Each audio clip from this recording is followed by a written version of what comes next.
L'histoire de Timafi, de la rébellion à la dévotion. Timafi était une jeune femme protestante qui vivait à Maniche, une petite commune située dans le sud d'Haïti. Issue d'une famille de vaudouisants, elle avait pourtant été élevée avec des valeurs chrétiennes strictes et avait grandi dans une foi qui rejetait les pratiques vaudou. Dès son enfance, Timafi avait toujours ressenti une certaine distance avec les croyances et les rites de sa famille. Elle voyait les cérémonies et les rituels comme des mystères interdits, n'ayant jamais vraiment voulu se plonger dans cet univers spirituel ancestral. Elle cultivait même une certaine méfiance envers ces esprits, connus sous le nom de loi, préférant chercher ses réponses et son réconfort dans sa foi chrétienne.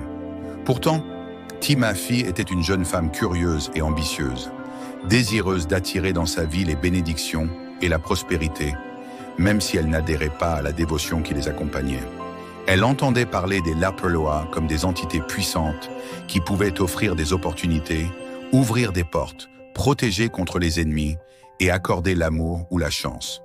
Peu à peu, elle se laissa tenter par l'idée d'obtenir leur aide sans pour autant s'engager envers eux. Elle commença à adresser des requêtes aux Lapaloa sans leur offrir le respect qui leur était dû. Elle souhaitait leur faveur, mais ne voulait pas, en retour, honorer leur mémoire ou suivre les traditions de ses ancêtres. Au départ, elle ressentit une vague de chance et de succès. Timafi obtint des opportunités inespérées dans son travail et ses relations amoureuses semblèrent prometteuses.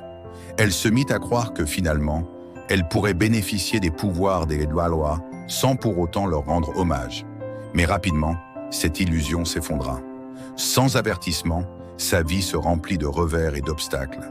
Ses affaires professionnelles échouaient les unes après les autres. Ses relations se détérioraient et des malentendus détruisaient les liens familiaux et amicaux.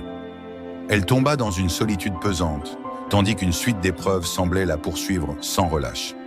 Perturbée par ses échecs, elle chercha désespérément de l'aide dans la prière. Mais elle se rendit vite compte que, malgré ses appels à l'aide, rien ne s'améliorait. Finalement, une amie de longue date lui conseilla de consulter un Hungan, un prêtre vaudou respecté, Papa Jambé Malé, qui pourrait l'éclairer sur ce qui lui arrivait. Après une hésitation, Timafi accepta.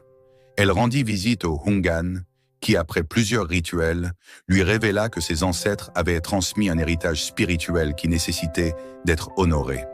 En refusant de suivre la voie des Lapaloa, tout en recherchant leurs bienfaits, elle avait éveillé leur mécontentement.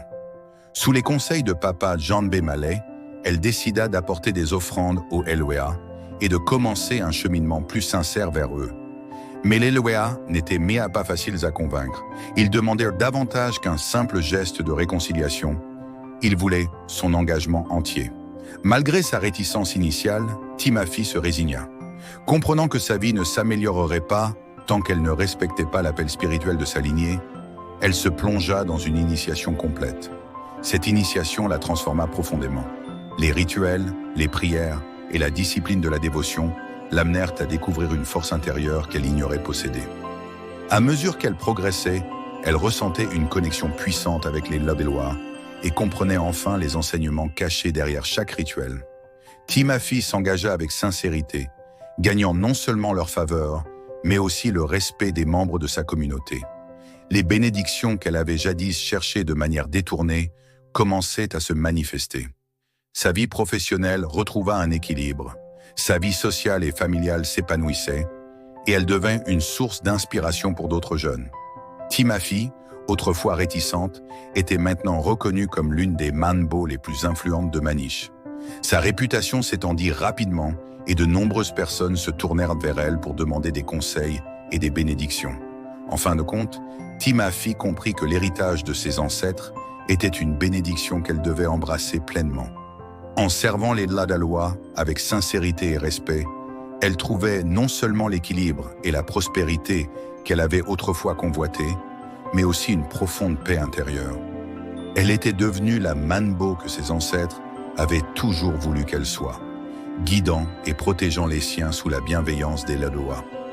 Ayi Bobo,